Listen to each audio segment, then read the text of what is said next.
اور اس کے بعد کچھ حصہ سورۃ الحج کا اللہ کی توفیق سے تلاوت ہوا ہے۔ اللہ سبحانہ و تعالی یہ پڑھنا اور یہ سننا قبول اور منظور فرمائے۔ سورۃ طٰہٰ یا اسی طرح سورۃ الانبیاء اور سورۃ الحج یہ مکی صورتیں ہیں۔ مکہ مکرمہ میں اللہ سبحانہ و تعالیٰ نے انہیں نازل فرمایا، اور سورۃ طٰہٰ کی ابتدا میں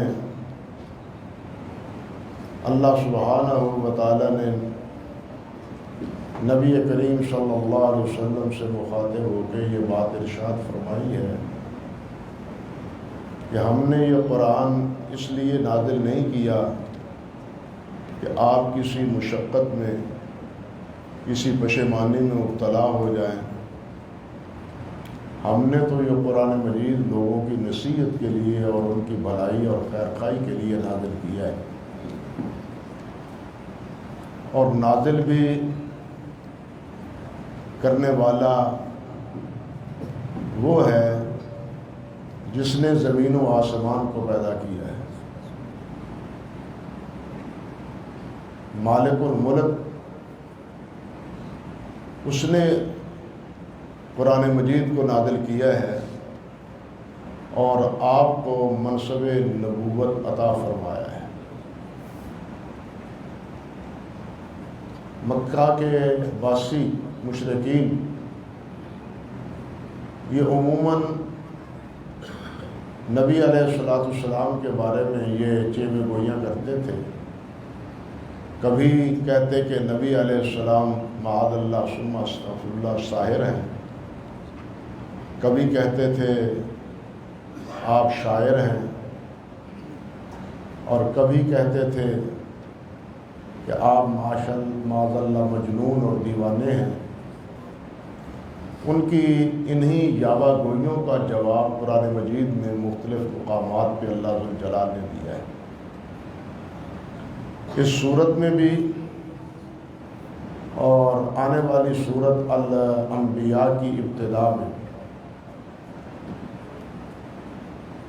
جادوگر تو وہ اس لیے کہتے تھے کہ جو بھی آپ کے پاس بیٹھتا وہ آپ کا گرویدہ ہو جاتا، اور آپ کا ایسا غلام بنتا کہ نہ اسے اپنے والدین کی کوئی پرواہ ہوتی، نہ بھائی بہنوں کی پرواہ ہوتی، نہ اپنے خاندان کی کوئی فکر ہوتی۔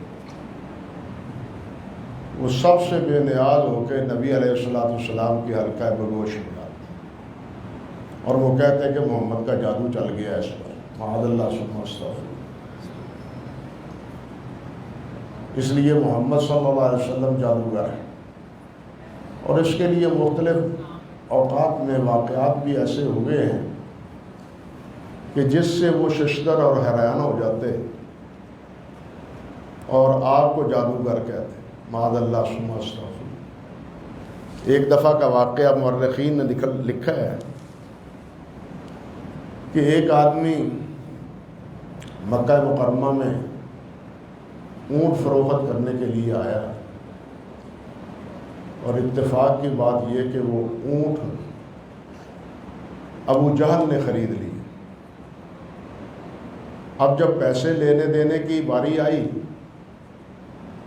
تو اس کو اپنے سرداری پر ناز تھا، مان تھا، وہ آئیں بائیں شائیں کرنے لگا، دے دوں گا، میں کوئی بھاگا ہوا ہوں، یہیں کا رہنے والا ہوں، دے دوں گا تم، مگر دیتا کچھ بھی نہیں۔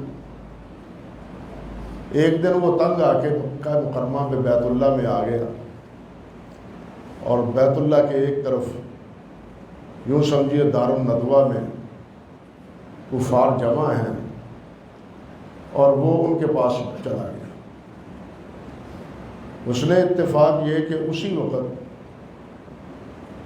حرم کے ایک کونے میں سید کائنات حضرت محمد رسول اللہ صلی اللہ علیہ وسلم تشریف فرما ہے۔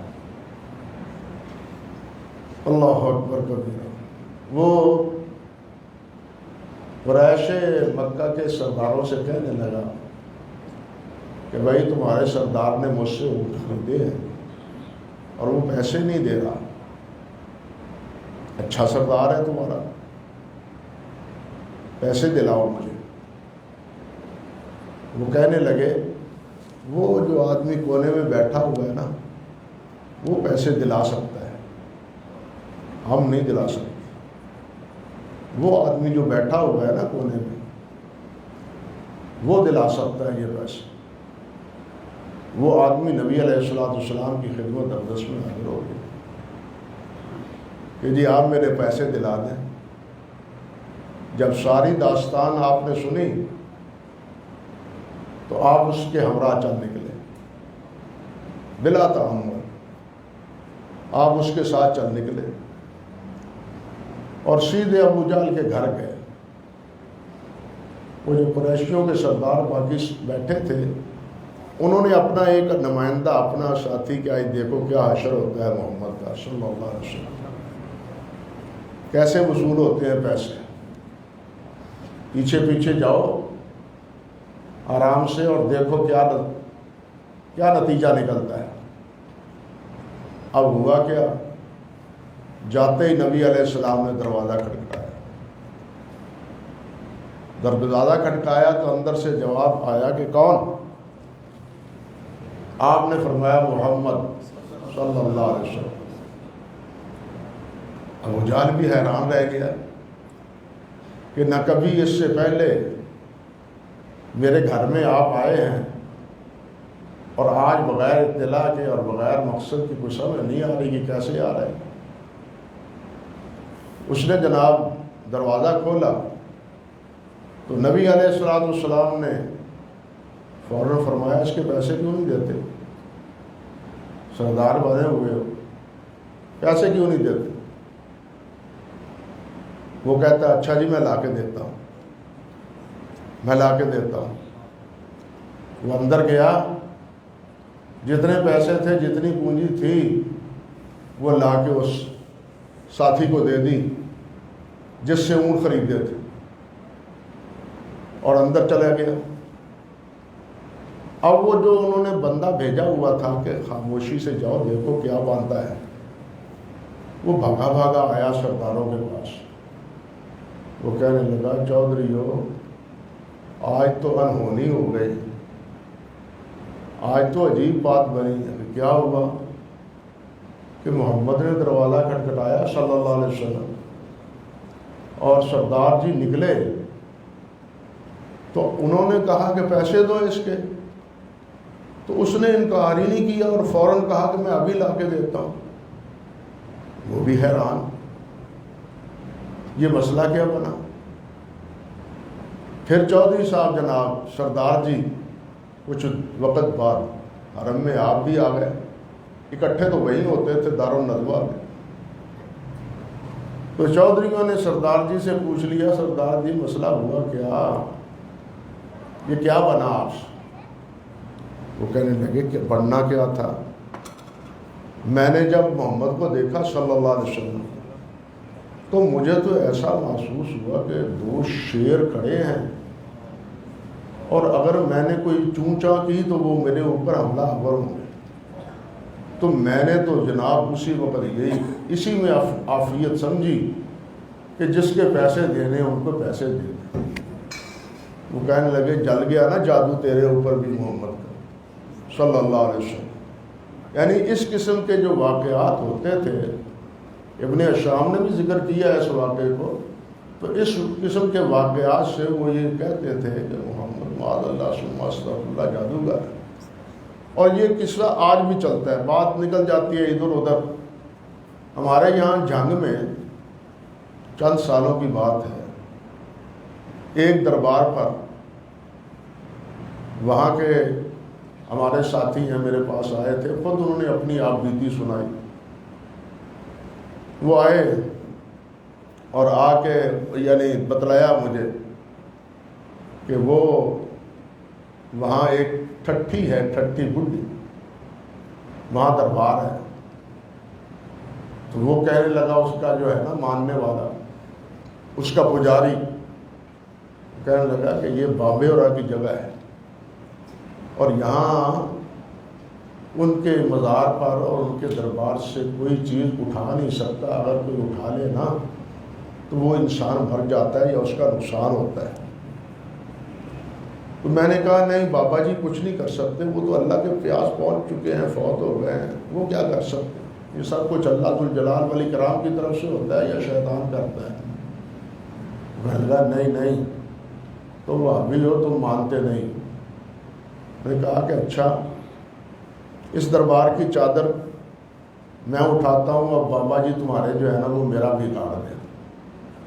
دربار سے چادر اٹھا لی، اس کی تسلی پھر بھی نہ ہو۔ وہ کہنے لگا دیکھو جی آپ اس چادر کو آگ لگوا دیں، اگر آگ لگ گئی تو میں مان لوں گا کہ تم سچے ہو۔ تو وہ کہہ رہا ہے بابا جی اپنی چادر کی حفاظت کرو، بابا جی اپنی چادر کی حفاظت کرو، اس گستاخ کے منہ کالا کر دو، اس کو جھوٹا ثابت کر دو، اس کی چادر کی، اپنی چادر کی، اپنے دربار کی چادر کی حفاظت کرو۔ وہ دعائیں کر رہا ہے اور یہ مرد دویش اس نے وضو کیا، 2 رکعتیں پڑھی، 2 رکعتیں پڑھ کے اللہ سے دعا کرنا شروع کر دیا، یا اللہ تیری عظمت کی بات ہے، تیری یکتائی اور تیری توحید کی بات ہے، نفع نقصان کا مالک تو ہے، جو ہوتا ہے تیرے حکم سے ہوتا ہے، تیرے حکم کے بغیر کچھ نہیں ہو سکتا۔ اپنی توحید کی لاج رکھتے ہوئے یا اللہ اس چادر کو آگ لگا دے۔ وہ کہتا ہے کہ ابھی 5-7 منٹ ہوئے ہوں گے مجھے دعا کرتے ہوئے کہ اس چادر سے دھواں نکلنا لگا اور بالآخر اس چادر کو آگ لگ گئی اور وہ جل گئی چادر۔ لیکن وہ جو دربار کا جو تھا نا ماننے والا، وہ کہنے لگا تو تو جادوگر ہے کہ تیرے جادو کے اثر سے اس کو آگ لگی۔ میرے کہنے کا مقصد یہ تھا کہ اس قسم کے جادو کا الزام کرنے والے آج بھی ہیں، اس دور میں بھی، ہر دور میں اسی طرح یہ مشرکین حضرات اسی طرح کرتے ہیں۔ ہمارے بات یاد آئی، ادھر ادھر چلی جاتی ہے بات، حضرت مولانا، میں اسی لیے کہتا تھا پانی نہ پلاؤ پھر منہ خشک ہونے لگ جاتا ہے۔ خیر، حضرت مولانا محمد لکھوی رحمۃ اللہ علیہ کا نام نامی اسم گرامی آپ میں سے کچھ حضرات نے سنا ہوگا۔ یہ لکھوی خاندان کے جد اعلیٰ تھے۔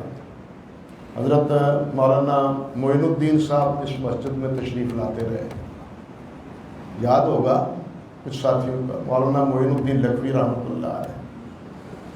ان کے والد تھے مولانا محمد علی لکھوی رحمۃ اللہ علیہ۔ اپنے بزرگوں کو بھی یاد رکھا کرو بھائی کبھی کبھی۔ ان کے بزرگ والد تھے مولانا محی الدین عبد الرحمن لکھوی رحمۃ اللہ علیہ۔ ان کے والد تھے مولانا محمد لکھوی رحمۃ اللہ علیہ، اور ان کے والد گرامی تھے مولانا بارک اللہ لکھوی رحمۃ اللہ علیہ۔ یہ سلسلہ نسب ہے ان کا، خاندان، سارا خاندان اللہ کے نیک بندوں کا، اولیاء کا اور ولیوں کا تھا۔ اللہ اکبر، اللہ اکبر۔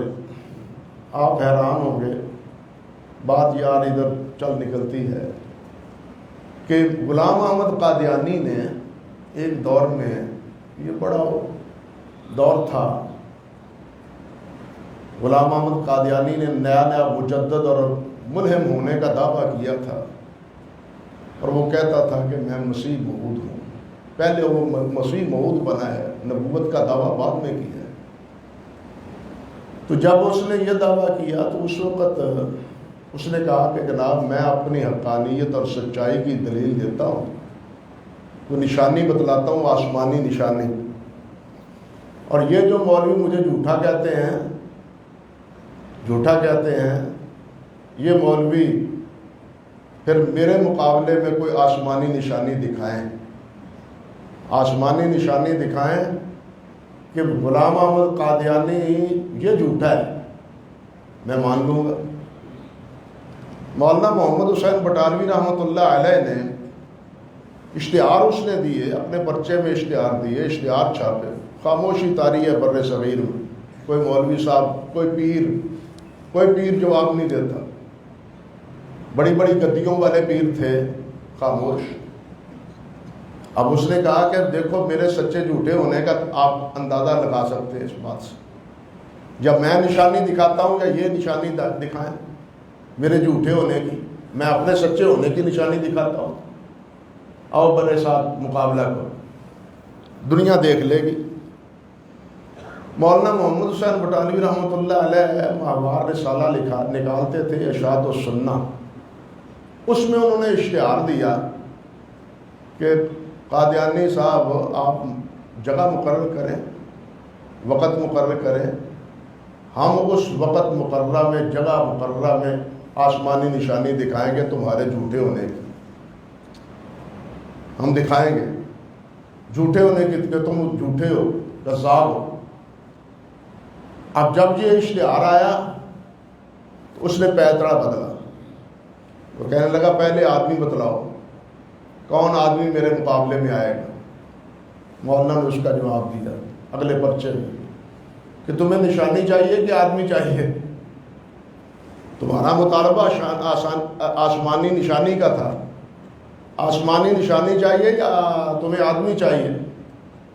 تمہارا مطالبہ جب آسمانی نشانی کا تھا تو آپ جگہ مقرر کریں، اپنی مرضی کی دن مقرر کریں، اس دن دنیا دیکھ لے گی آسمانی نشانی تمہارے جھوٹے ہونے کی۔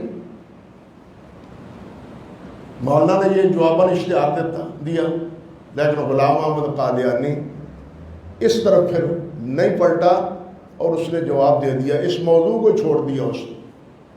مولانا بٹالوی سے کسی نے پوچھا کہ آپ نے اتنے عزم سے اور اتنے جزم سے جو یہ اشتہار دیا تھا تو یہ آپ کو کس نے کہا تھا؟ کس نے کہا تھا؟ یہ بہت بڑی بات ہے کہ اللہ سے دعا کی جائے کہ یہ کام یوں ہو جائے، ہاں، اور وہ ہو جائے، یہ بہت بڑی بات ہے۔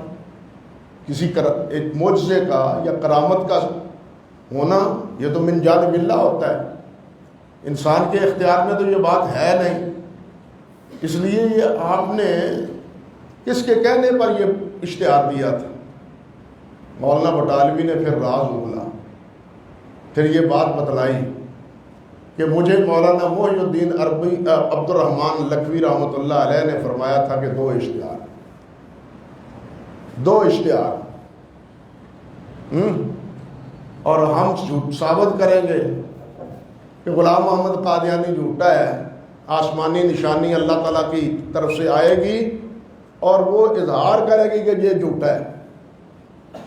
تو میں نے مولانا محی الدین عبد الرحمن لکھوی رحمۃ اللہ علیہ کے کہنے سے کہی، یہ تھے آپ کے بزرگ، بات سمجھیں، یہ ہے وہ خاندان مولانا محی الدین لکھوی رحمۃ اللہ علیہ، ان کے والد تھے مولانا محمد لکھوی رحمۃ اللہ علیہ۔ اب اس کی آگے پھر باتیں ہیں، چھوڑتا ہوں ان کو۔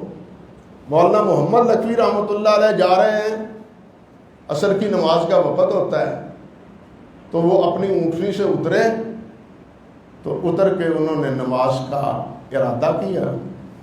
قریب ایک قبر تھی اور اس کے ارد گرد جگہ چھوٹی ہوئی تھی، اس کے جو تھے نا وہ ماننے والے، وہ کہنے جاؤ کہا او بابا پرا کار اپنی اونٹنی نو، یہ بابے کی رکھ ہے، سمجھے بات، بابے کی رکھ، سمجھے، یہ بابے کی رکھ ہے، میں نہ اونٹنی مروا بوی پرا کر آخر لگا مارتا تو مار دے، اج ویکھی جاتی ہے جو ہوتا ہے۔ مولانا نماز پڑھنے لگے، اب نماز پڑھنے کے سے فارغ ہوئے تو واقعی اونٹنی لیٹی ہوئی ہے اور جیسے مری ہوئی، اونٹنی لیٹی ہوئی ہے جیسے اور مری ہوئی ہے، آنکھیں الٹی ہیں اس کی بیچاری۔ مولانا لکھوی رحمۃ اللہ علیہ نے جوتا اتارا اور جناب اونٹنی کو پیٹنا شروع کر دیا اور ساتھ لا حول ولا قوت الا باللہ، لا حول ولا قوت الا باللہ یہ پڑھنا شروع کر۔ اب جناب 8-10 جب 76 پڑھے تو اونٹنی اٹھ کھڑی ہوئی، اونٹنی اٹھ کھڑی ہوئی تو وہ جو دربار کے ماننے والے تھے مولانا نے فرمایا کہ بابے دی دا جادو تے نہیں چڑھیا، میرا جادو چڑھ گیا ہوں۔ اس قسم کے واقعات ہوتے رہتے ہیں ہر دور میں۔ تو اس قسم کے واقعات کو دیکھ کے لوگ دیکھتے ہیں، کہتے ہیں کہ یہ جادوگر ہے۔ نبی علیہ السلام کے بارے میں بھی یہ باتیں ہوتی تھیں اور وہ کہتے تھے، اور یہی اسی لیے کہ جو نبی علیہ السلام کے پاس بیٹھتا ہے وہ تو ان کا ہی گرویدہ ہو جاتا ہے، وہ ان کا ہی کلمہ پڑھتا ہے، ان کی خیر ہی طلب کرتا ہے، پھر کسی کی نہ اپنے گھر کی نہ باہر کی کوئی پرواہ ہی اس کو نہیں ہوتی۔ اس قسم کے الزامات نبی کریم صلی اللہ علیہ وسلم کے بارے میں وہ لوگ لگاتے تھے۔ تو اس کا جواب اللہ ذوالجلال والاکرام نے اسی صورت انبیاء کی ابتدا میں بھی دیا ہے اور اس صورت میں بھی۔ اور پھر یہ باتیں ہونے کے ساتھ ہی اللہ تعالیٰ نے حضرت موسیٰ علیہ السلام کا تفصیلی تذکرہ اس صورت میں کیا ہے، اور وہ بھی اشارہ ہے دراصل اہل مکہ کو کہ دیکھو تم میرے نبی محمد صلی اللہ علیہ وسلم کے بارے میں جو کچھ کہہ رہے ہو وہی کچھ تو فرعون کہتا تھا موسیٰ علیہ السلام کے بارے میں کہ یہ جادوگر ہے۔ نئی بات تو نہیں نا، آج جو بات تم میرے نبی کے بارے میں کہہ رہے ہو وہی باتیں فرعون کہتا تھا کہ موسیٰ بڑا جادوگر ہے۔ اور اس نے پھر جس وقت مقابلے کے لیے جادوگر اکٹھے کیے تو اللہ سبحانہ و تعالیٰ نے موسیٰ علیہ السلام کو غالب کیا، اور فرعون کے جادوگر جو تھے وہ سارے کے سارے وہ ناکام ہوئے۔ بلکہ یہاں ایک مسئلہ بڑا عجیب ہے کہ جس وقت انہوں نے اپنی وہ رسیاں زمین میں پھینکی تو اللہ سبحانہ و تعالیٰ نے فرمایا فوجد فی نفسہ خیفۃ موسیٰ، موسیٰ علیہ السلام نے اپنے دل میں خوف محسوس کیا۔ یہاں خوف کے معنی کچھ بھی معنی خیز ہیں، لیکن اس طرف نہیں میں جانا چاہتا۔ میں جو بات عرض کرنی چاہتا ہوں وہ یہ کہ فوجد فی نفسہ خیفۃ موسیٰ، موسیٰ علیہ السلام نے خوف محسوس کیا۔ یہ کیا بن گیا؟ رسیے سانپ بن گئی، اب میں کیا کروں؟ حالانکہ ان کو پتہ ہے کہ میرا عصا بھی سانپ بن جاتا ہے۔ موسیٰ علیہ السلام کو پتہ ہے نا کہ میرا عصا بھی سانپ بنتا ہے، جب میں اس کو پھونکتا ہوں پھینکتا ہوں زمین پر تو یہ سانپ بن جاتا ہے۔ انہوں نے رسیاں پھینکی ہیں، سانپ بن گئی ہیں، اور یہ میرا عصا جب میں پھینکوں گا تو یہ بھی سانپ بنے گا، تو پھر دیکھیں گے کیا دونوں میں سے کون جیتتا ہے اور کون ہارتا ہے۔ پھر دیکھیں گے۔ موسیٰ علیہ السلام کو تو یقین تھا کہ یہ سب کچھ اللہ سبحانہ و تعالیٰ کی طرف سے ہوتا ہے اور یہ جادو کی وجہ سے ہو رہا ہے، لیکن موسیٰ علیہ السلام کو یہ خوف کس معنی میں ہے؟ اللہ ذوالجلال نے فرمایا فوجد فی نفسہ خیفۃ موسیٰ قلنا لا تخف انک انت الاعلیٰ، خوف نہ کرو تم بھی کامیاب ہوگے۔ اللہ ذوالجلال نے فوراً وہی کر دی۔ یہ خوف کیوں تھا؟ بعض علماء نے کہا ہے کہ یہ خوف اس لیے تھا کہ موسیٰ علیہ السلام سمجھتے تھے سانپ تو یہ بنتا ہے لیکن میرے پھینکنے سے نہیں بنتا، یہ اللہ کے حکم سے بنتا ہے۔ اب پتہ نہیں میں پھینکوں اور یہ سانپ بنے یا نہ بنے، یہ سانپ بنے یا نہ بنے۔ سانپ بنانے کا کام کس کا ہے؟ حکم کس کا چلتا ہے؟ اللہ ذوالجلال۔ میرا حکم تو نہیں چلتا نا، میرے حکم سے یہ سانپ نہیں بنتا، یہ سانپ بنتا ہے اللہ کے حکم سے، اور اللہ تعالیٰ حکم دیتے ہیں تو یہ سانپ بنتا ہے۔ اب میں پھینکوں سانپ بالفرض نہ بنے، نتیجہ تو بالکل میرے خلاف نکلا، میں تو ہار گیا۔ اس بات کا خوف تھا موسیٰ علیہ السلام کو، تو اللہ ذوالجلال نے فرمایا لا تخف انک انت الاعلیٰ، کہ نہ خوف کرو تم ہی کامیاب ہوگے۔ پھر موسیٰ علیہ السلام کو تشفی ہوئی، پھر اللہ ذوالجلال نے فرمایا پھینکو اس عصے کو، پھینکا اور وہ سارا ہضم کر گیا۔ اب یہاں دیکھیے پھر وہ جادوگر تھے، انہوں نے جب دیکھا کہ ہمارا جادو تو بالکل ناکام ہو گیا، انہوں نے سمجھا کہ موسیٰ علیہ السلام کا جو ہے نا عصا، یہ جادو کا اثر نہیں ہے، یہ کوئی اور ہی اثر ہے۔ اگر جادو کا اثر ہوتا تو پھر دونوں میں کچھ نہ کچھ ٹکراؤ ہوتا، شیطانی قوتوں میں ٹکراؤ ہوتا، لیکن یہاں ٹکراؤ کی کوئی کیفیت ہے نہیں، یہ کوئی کارکردگی یا یہ کوئی عمل کچھ اور ہی ہے۔ یہ دیکھ کے انہوں نے یقین کر لیا کہ موسیٰ علیہ السلام اللہ کے رسول ہیں۔ اب اللہ کے رسول کو ماننے کے بعد، موسیٰ علیہ السلام کو ماننے کے بعد جب انہیں کلمہ پڑھا اور موسیٰ علیہ السلام کی ہم نوائی کا اظہار کیا تو فرعون بفر گیا. پتا چلیا تہاڈا دوواں دی سازش، یہ تہاڈا استاد ہے، تسی شاگرد ہو. اندازہ کیجئے جھوٹے کس طرح پیدڑے بدلتے. یہ تمہارا بڑا استاد تھا، تم اس کے شاگرد تھے، اور آج تم ہار گئے ہو اور اس کا کلمہ پڑھنا شروع کر دیا تم. میں جناب تمہیں کیا کروں گا؟ الٹا لٹکا دوں گا، تمہارے پاؤں کاٹ دوں گا، تمہارے ہاتھ کاٹ دوں گا، تمہیں نشان عبرت بنا دوں گا. تم نے یہ کیا کیا؟ انہوں نے کیا کیا؟ انہوں نے کیا جواب دیا؟ اللہ اکبر. وہ کہنے لگے ففعل ما شئت، تو جو کرنا چاہتا ہے کر. ہم نے جو چیز ماننی تھی مان لی، تو اپنا شوق پورا کر لے. یہ ہے ایمان کی بہار کہ جب ایمان سمجھ آ جاتا ہے تو پھر سامنے سے موت کی بھی انسان پرواہ نہیں کرتا. یہی کیفیت حضرات صحابہ کرام رضوان اللہ علیہ مجمعین کی تھی. صحابہ کرام کی یہی کیفیت کہ ان کو کیا کچھ نہیں اذیتیں دی جاتی تھی اور تکالیف سے گزارا جاتا تھا، لیکن ایک رتی بھر بھی ان کے دل سے ایمان کی رمق نہیں ضائع ہوئی. ان کے دلوں سے ایمان مضبوط ہوا ہے، ان کی تمام اظہار آسانیوں سے اور ظلم و ستم سے. یہ واقعہ سارا تفصیل سے بیان کرنے کا مقصد اللہ ذوالجلال والاکرام کا یہی ہے. یہی چیز مفسرین نے بیان فرمائی ہے کہ اہل یعنی مکہ کو یہ سبق دیا گیا ہے اور سب اشارہ کیا گیا ہے کہ دیکھو آج جو کچھ تم میرے نبی سے کر رہے ہو اور انہیں جو تانا دیتے ہو وہی تانا زنی فرعون دیتا تھا. وہی حشر فرعون نبی علیہ حضرت موسیٰ علیہ السلام کے ساتھیوں سے کرتا تھا، جو آج تم محمد مصطفیٰ کے ساتھیوں سے روا رکھے ہوئے ہو. لیکن ایک وقت آئے گا جس طرح موسیٰ علیہ السلام کامیاب ہوئے اسی طرح میرے نبی محمد بھی کامیاب ہوں گے، یہ بھی کامیاب ہوں. اور پھر کامیاب اللہ تعالیٰ نے کیا جس طرح کے تاریخ نے بتلایا اور قرآن مجید نے جو وعدہ کیا وہ پورا ہوا. اللہ اکبر کبیرہ. اس کے بعد اللہ تعالیٰ نے حضرت آدم علیہ السلام کا اور شیطان کا ذکر کیا، اور یہ اس لیے کہ اہل مکہ کو پھر خبردار کیا ہے کہ آج تم جس رخ کی طرف چل نکلے ہو یہ حقیقتاً شیطان کا رخ دیا ہوا ہے. یہ شیطان نے تمہیں ورگلایا ہے جس طرح آدم علیہ السلام کو ورگلایا تھا. حالانکہ میں نے تو اس وقت بھی کہا تھا کہ شیطان کے پیچھے نہ چلنا. آدم علیہ السلام کو بھی کہا تھا اور تمہیں بھی کہہ رہا ہوں. اور آج تمہارا جو کچھ موقف ہے وہ سارے کا سارا شیطان کی پیروی اور تابع داری میں ہے.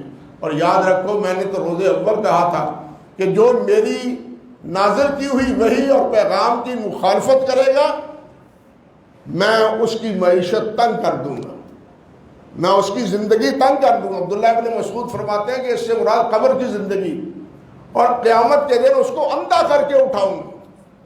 یعنی قبر میں جائے گا تو قبر تنگ ہو جائے گی اس کے لیے، اور جب قیامت کے دن اٹھے گا تو قیامت کے دن اندھا کر کے اسے اٹھاؤں گا. کیوں؟ اس لیے کہ اس نے کیا دنیا میں میرے کلام سے آنکھیں بند کر لی تھی. اس نے میرے کلام سے قرآن مجید سے میری وحی سے آنکھیں بند کر لی تھی، اور آج کے دن میں نے اس کی آنکھوں کو میں نے بندہ کر دیا. یہ خود کہے گا کہ یا اللہ میں تو دیکھتا تھا، میں تو بینا تھا، میری نظر درست تھی، آج اندھا کیوں ہو گیا؟ تو اللہ ذوالجلال کی طرف سے جواب یہی آئے گا کہ تو نے اپنی آنکھیں دنیا میں میرے کلام سے پھیر لی تھی، آج میں نے تمہیں اندھا کر دیا، میں نے تمہاری آنکھیں ضائع کر دی. یہ جو گویا کہ سزا عمل کے مطابق دنیا میں آنکھیں بند کرنے کا نتیجہ قیامت کے دن اندھا ہونے کا ہے. پھر اسی طرح سورت انبیاء ہے، اور اس انبیاء کی سورت انبیاء میں بھی نبی علیہ السلام پر یہی جو تانا زنی تھی ابتدا میں اسی کا جواب ہے. اور پھر اس کے بعد حضرات انبیاء کرام علیہ السلام کا تذکرہ ہے، حضرت موسیٰ علیہ السلام کا، حضرت ابراہیم علیہ السلام کا، حضرت سلیمان اور حضرت داؤد علیہ السلام کا، حضرت یونس اور حضرت ایوب علیہ السلام کا، دوسرے انبیاء کا. یعنی ان تمام انبیاء کرام علیہ السلام کا ذکر خیر ہے. اور ان انبیاء کے ذکر میں اشارہ یہ ہے کہ دیکھو مکے والوں، یہ ابراہیم وہ ہیں جنہوں نے بتوں کو توڑا تھا۔ تم کہتے ہو کہ ہم ابراہیمی ہیں، ابراہیمی دین پر ہیں، تو تم ابراہیمی دین پر کس طرح ہو سکتے ہو؟ ابراہیم نے تو بتوں کو توڑا تھا، اور آج تم انہی بتوں کی پوجا کر رہے ہو، تم ابراہیم کے دین پر کیسے ہو؟ ابراہیم کے دین پر میرے نبی محمد صلی اللہ علیہ وسلم، جس طرح نبی علیہ السلام آج بتوں کی مخالفت کرتے ہیں، بالکل اسی طرح مخالفت میرے نبی حضرت ابراہیم علیہ السلام نے کی تھی، اور یہی مخالفت دوسرے انبیاء کرام نے علیہ السلام نے بھی کی تھی۔ حتیٰ کہ انبیاء علیہ السلام نے، حضرت یونس علیہ السلام، اللہ ذوالجلال کے پیغمبر حضرت ایوب علیہ السلام، ماں اللہ تعالیٰ جو چاہتا ہے کرتا ہے۔ اللہ نے دیا نہیں، اولاد نہیں دی، جوانی میں نہیں دی حضرت زکریا علیہ السلام کو، لیکن اللہ ذوالجلال نے جب اولاد دی ہے، جب چاہا زکریا علیہ السلام کو بڑھاپے میں اللہ نے، بیوی بھی بوڑھی ہو گئی ہے، خود بھی بوڑھے ہیں، بال سفید ہو گئے، ہڈیوں کی میخ ختم ہو گئی ہے، قرآن کہتا ہے، لیکن اس حالت میں بھی حضرت میرے پیغمبر حضرت زکریا وہ میری رحمت سے نا امید نہیں ہوئے۔ وہ پھر بھی کہتے ہیں میرے اللہ میں اکیلا نہ رہوں، میں اکیلا نہ رہوں، یا اللہ میری اولاد ہونی چاہیے، میرا بیٹا ہونا چاہیے، رب لا تذرنی فردا وانت خیر الوارثین۔ انہوں نے مجھ سے مانگا ہے، اتنی دیر تک اولاد نہ ہونے سے مجھ سے مایوس نہیں ہوئے، مجھ سے رخ نہیں بدلا، مجھ سے منہ نہیں پھیرا، میرے ساتھ ہی امیدیں وابستہ رکھی۔ یونس علیہ السلام نے بھی پانی میں جانے کے باوجود، مچھلی کے پیٹ میں جانے کے باوجود، اتنے اندھیروں میں سمندر کی تہ میں پہنچنے کے باوجود اللہ سبحانہ و تعالیٰ کی بندگی کی، وہاں بھی اللہ کو پکارا ہے اور کہا ہے سبحانک لا علم لنا الا ما سبحانک لا الہ الا انت سبحانک انی کنت من الظالمین۔ انہوں نے بھی وہاں مچھلی کی پیٹ میں، دریا کے تہ میں اللہ ذوالجلال کو یاد کیا اور اللہ سے مدد مانگی ہے، کسی اور کو پکارا اور کسی اور سے مدد نہیں مانگی۔ یہ سب انبیاء کے قصے اور واقعات سورۃ انبیاء میں اسی تناظر میں اللہ سبحانہ و تعالیٰ نے بیان فرمائے، بلکہ اسی صورت میں ایک بڑی عجیب بات اللہ نے فرمائی۔ اللہ فرماتے ہیں کہ اللہ کے علاوہ جن کی پرستش کی جاتی ہے وہ سب کے سب جہنم میں جائیں گے، وہ سب جہنم میں جائیں گے جن کی پوجا ہوتی ہے۔ یہ بات جب نبی علیہ السلام نے پڑھ کے سنائی مکے والوں کو، تو ان کا ایک پڑھا لکھا تھوڑا سا چودھری وہ کہنے لگا تو بات ہی نہیں، گل ہی نہیں آئی، میں دیکھو ہونے منہ بند کر دینا محمد دا صلی اللہ علیہ وسلم، معاذ اللہ ثم استغفر اللہ۔ بڑا دلیر ہوا یہ بات سن کے، تو کی کہنے گا، میں کیا سن لو تسی بھی آن کے۔ چلا گیا، سردار نال ٹرے جاندے، جناب پتہ لگا ہے کہ تسی یہ گل کہی ہے کہ جنہیں اللہ دے علاوہ کسی ہور نو دی پوجا کردے نے اللہ دے علاوہ، وہ سارے دے سارے جہنم جان دے۔ میں کہی ہے نبی اللہ نے فرمایا۔ وہ کہنے لگا تے پھر پرستش تے عیسیٰ علیہ السلام دی بھی ہوندی ہے، عزیر علیہ السلام دی بھی ہوندی ہے، فرشتیاں دی بھی ہوندی ہے، پھر فرشتے تے جناب عیسیٰ علیہ السلام تے عزیر سارے جہنم سے جان گے، معاذ اللہ ثم استغفر اللہ۔ سمجھے ہیں نا سوال کا اعتراض، سمجھے ہیں؟ نبی علیہ السلام نے کیا فرمایا؟ آپ نے فرمایا کہ جو اپنی پوجا پاٹ پر راضی ہوتا ہے وہ جہنم میں جائے گا، جو اپنی پوجا پاٹ پر راضی ہوتا ہے وہ جہنم میں جائے گا۔ عیسیٰ علیہ السلام اپنی پرستش نہیں کرواتے تھے، عزیر اپنی پرستش نہیں کرواتے تھے، فرشتے اپنی پرستش نہیں کرواتے۔ قیامت کے دن یہ سب انکار کر دیں گے۔ اللہ ذوالجلال عیسیٰ علیہ السلام سے پوچھیں گے انت قلت للناس اتخذونی وامی الہین من دون اللہ، تو عیسیٰ علیہ السلام پکار کے کہیں گے کہ یا اللہ نہیں، میں نے یہ بات انہیں نہیں کہی، میں تو یہی کہتا رہا ہوں کہ اللہ کی عبادت کرو جو میرا بھی رب ہے اور تمہارا بھی رب ہے۔ عیسیٰ علیہ السلام بھی یہی کہیں گے، فرشتے بھی یہی کہیں گے، اور عزیر علیہ السلام بھی یہی کہیں گے۔ اور اسی صورت میں ساتھ ہی اللہ ذوالجلال نے فرما دیا بعد میں کہ ہاں جن کے لیے وعدہ ہے حسنہ کا جنت کا وعدہ ہے، وہ اس سے علیحدہ رہیں گے. اور یہ وعدہ حسنہ کا جنت کا کن کے ساتھ ہے؟ یہ ساتھ ہے اللہ کے نیک بندوں کے ساتھ، جو اللہ کی بندگی میں زندگی جنہوں نے گزاری ہے، جو اپنے آپ کو معبود کہتے ہیں اور معبود بنے ہوئے ہیں اور اس پر خوش ہوتے ہیں. وہ اللہ کے بندے ہیں ہی نہیں، وہ شیطان کے بندے ہیں. وہ کس کے بندے ہیں؟ وہ شیطان کے بندے، وہ اللہ کے بندے نہیں ہیں. جو اپنی پرستش کرواتا ہے اور اس پر خوش ہوتا ہے، یہ رحمان کا بندہ نہیں ہے، شیطان کا بندہ ہے. اس طرح اس صورت میں اللہ سبحانہ و تعالیٰ نے شرک کی بھی بے خونی کی ہے اور انبیاء کرام علیہ السلام کی دعوت کا بھی ذکر کیا ہے، اور ان کے سیرت و کردار کو بیان کر کے حضرت محمد رسول اللہ صلی اللہ علیہ وسلم کی تمثیلاً مثال دے کے یہ واضح کیا ہے کہ نبی علیہ السلام بھی اسی طرح وہی دعوت دیتے ہیں، وہی پیغام ہے جو ان تمام حضرات انبیاء کرام علیہ السلام کا ہے. یہ کوئی نئی دعوت نہیں ہے، بلکہ سب انبیاء علیہ السلام کی یہی دعوت رہی ہے. باقی ہے صورت اس کے بعد صورت الحج، انشاءاللہ وہ کل مکمل ہوگی، تو کل ہی اس کے بارے میں کوئی بات انشاءاللہ اللہ نے توفیق عطا فرمائی تو کرنے کی کوشش کروں گا. وآخر دعوانا ان الحمدللہ رب العالمین.